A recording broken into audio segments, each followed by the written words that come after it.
meninggal. Seperti yang ada bukan-bukan pada layar. Bullying bisa terjadi dari SD, SMP maupun SMA. Seperti yang ada di gambar, siswa kelas 3 SD mengalami bullying oleh teman sekelas di Yogyakarta. Lalu ada korban bullying di Subang sampai meninggal dianiaya oleh kakak kelasnya. Lalu ada kasus bullying anak SD di Sukabumi sampai mengalami pendarahan otak dan ketergantungan obat. Nah, dari sini dapat kita ketahui bahwa bullying itu sangat berdampak jangka pendek maupun jangka panjang bagi korban bullying. Untuk itu, kita perlu solusi agar di sekolah kita ini tidak terjadi bullying. Solusi yang bisa kita ambil yaitu tentang empati, seperti judul presentasi Ibu pada kali ini, yaitu empati sebagai solusi menciptakan lingkungan sekolah yang bebas dari bullying. Sebelumnya, apakah anak-anak Ibu tahu itu apa empati? Tidak? Apa empati, Tinggi?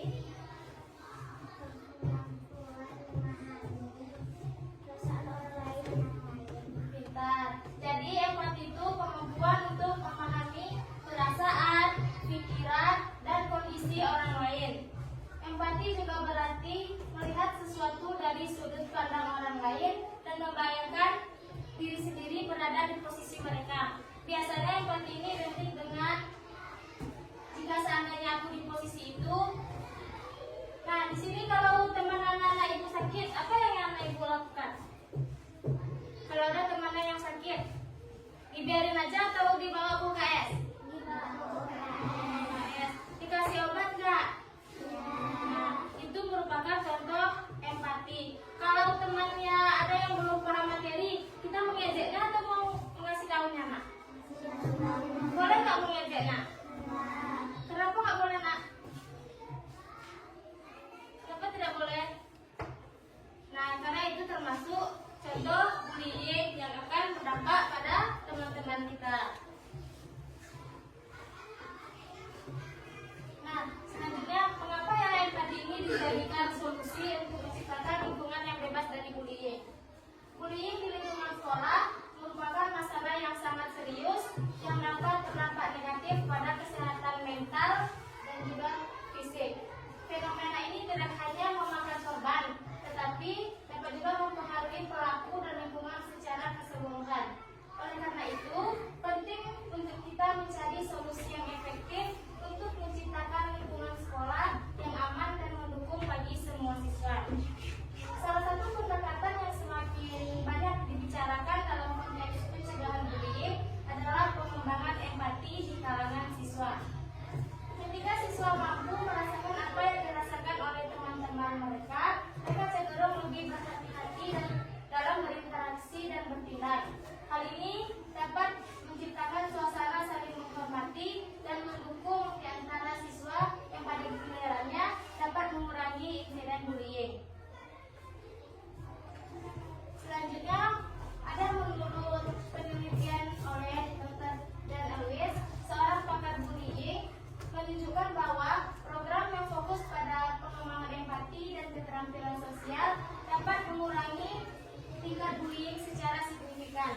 Dalam program-program ini, anak-anak Ibu diajarkan untuk mengenali perilaku bullying dan dampaknya serta bagaimana cara berinteraksi dengan teman-teman dengan cara yang lebih positif. Dengan meningkatkan kesadaran dan pemahaman tentang bullying, siswa dapat menjadi agen perubahan di lingkungan sendiri. Nah, selanjutnya kita akan membahas seberapa penting sih empati ini dijadikan sebagai solusi. Empati ini menjadi krusial, terutama dalam konteks bangsa Timur yang mementingkan nilai-nilai etika, kepekaan terhadap sesama, dan sikap yang mulia. Pendidik memiliki tanggung jawab untuk mengembangkan karakter empati pada peserta didik agar mereka tidak hanya memiliki pengetahuan tetapi juga berakhlak baik. Oleh karena itu, implementasi pendidikan karakter empati tidak boleh diabaikan dan memerlukan komitmen yang serius dalam pelaksanaannya. Dengan mengajarkan empati, anak-anak Ibu akan lebih memahami perasaan temannya, menghormati perbedaan dan membangun hubungan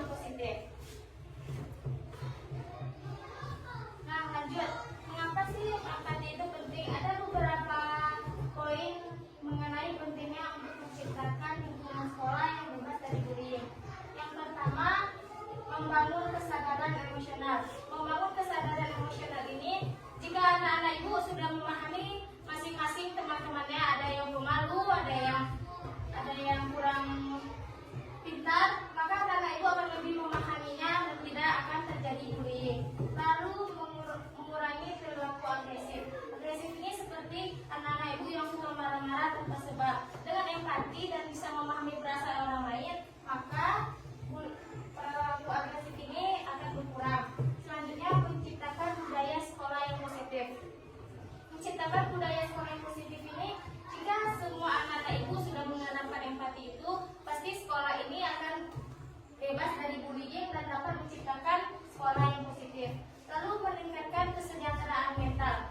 Jika tidak ada lagi bullying, tidak ada lagi mengejek, tidak ada lagi memukul, maka kesejahteraan mental kita ini akan baik karena tidak adanya pemberian dari teman-teman. Selanjutnya, memperdayakan siswa sebagai agen perubahan. Agen perubahan ini ialah anak-anak sendiri. Kalau anak ibu sudah menerapkan, maka anak ibu sudah menjadi agen perubahan untuk sekolah kita. Selanjutnya yaitu upaya meningkatkan empati sebagai solusi. Upaya meningkatkan empati sebagai solusi ini ada 3 peran. Yang pertama dari pendidik, dari pemerintah, dan juga dari orang tua kita sendiri. Yang pertama dari pendidik seperti guru-guru yang ada di sini. Yang pertama, mengintegrasikan pelajaran tentang empati ke dalam kurikulum sekolah, termasuk pelajaran tentang nilai-nilai sosial, keterampilan interpersonal, dan pengembangan karakter. Yang kedua, menggunakan teknik role playing untuk membantu siswa memahami perspektif orang lain dengan berperan sebagai korban atau pelaku. Siswa dapat merasakan dampak dari tindakan mereka. Yang ketiga, mendorong siswa untuk bekerja dalam kelompok untuk menyelesaikan proyek berfokus pada isu sosial, termasuk bullying. Ini dapat membantu mereka belajar tentang kerjasama dan saling menghargai. Di sini pernah anak ibu belajar dalam kelompok? Pernah? Itu kerjanya sendiri-sendiri atau sama-sama, nak? Sama-sama. Kalau sama-sama, pasti pekerjaannya bakalan lebih cepat, bukan? Atau ada teman-teman yang nggak mau bekerja dalam kelompok? Ada? Apa yang tindakan yang bisa kita lakukan, nak? Mengucilkannya? Boleh? Jadi apa? Mengajaknya, bukan? Nah, selanjutnya melakukan evaluasi rutin tentang iklim sekolah dan pengalaman siswa terkait bullying. Mengumpulkan umpan balik dari siswa untuk memahami lebih baik bagaimana mereka merasakan empati di lingkungan sekolah. Selanjutnya ada dari peran pemerintah. Yang pertama, libatkan berbagai pihak dalam upaya mengatasi bullying. Ini bisa libatkan semua pihak, ini bisa dari sekolah, masyarakat, lingkungan, maupun lingkungan rumah. Yang kedua, mengembangkan dan menerapkan kebijakan nasional yang jelas dan tegas mengenai bullying di sekolah, termasuk definisi, pencegahan, prosedur penanganan, kebijakan. Ini harus mencakup aspek peningkatan empati di dalamnya. Yang ketiga, mendorong pengenalan program pendidikan yang fokus pada pengembangan empati di semua jenjang pendidikan, baik sekolah dasar, sekolah menengah pertama maupun sekolah menengah atas. Pemerintah dapat menyediakan kurikulum dan sumber daya untuk sekolah-sekolah. Yang ketiga, menyediakan pelatihan atau workshop bagi guru dan staf sekolah tentang cara mengajarkan empati sebagai solusi bullying. Ini termasuk teknik untuk menciptakan lingkungan belajar yang positif dan inklusif. Yang kelima, memberikan insentif atau penghargaan kepada sekolah yang berhasil menerapkan program anti-bullying dan meningkatkan empati di kalangan siswa. Ini dapat mendorong lebih banyak sekolah untuk berpartisipasi. Selanjutnya yaitu peran orang tua, peran ayah ibu anak ibu di rumah. Nah, yang pertama yaitu menciptakan lingkungan rumah yang mendukung komunikasi terbuka dengan mendengarkan dan berbicara secara jujur tentang perasaan dan pengalaman anak ibu, maka anak ibu akan lebih merasa nyaman untuk berbagi tentang masalah bullying yang mereka alami. Ibu yang pernah ngadu ke orang tuanya tentang masalah di sekolah, nak? Pernah, Nindi? Ada solusi dari orang tuanya, nak? Ada?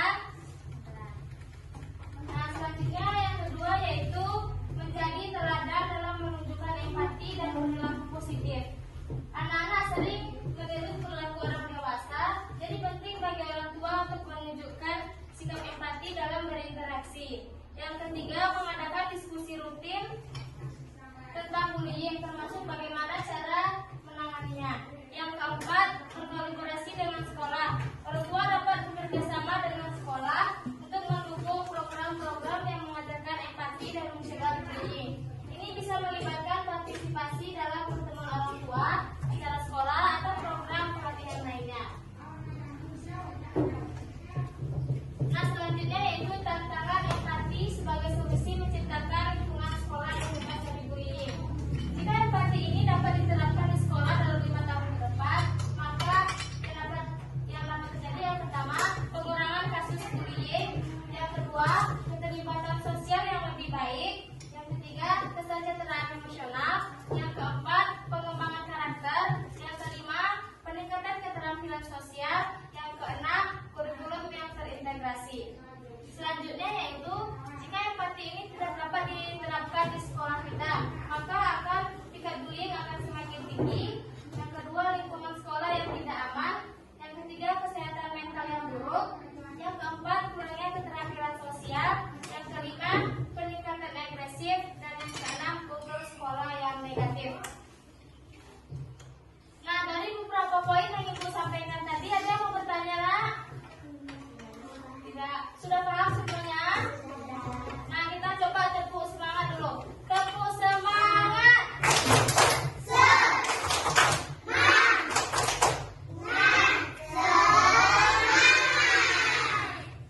Nah, sebelum Ibu tutup, Ibu ingin ada satu orang yang menjelaskan apa ya itu empati yang Ibu jelaskan tadi. Siapa berani, Nak? Siapa, Nak? Bisa deh ya? Ayo Ibu bantu. Berdua boleh ya?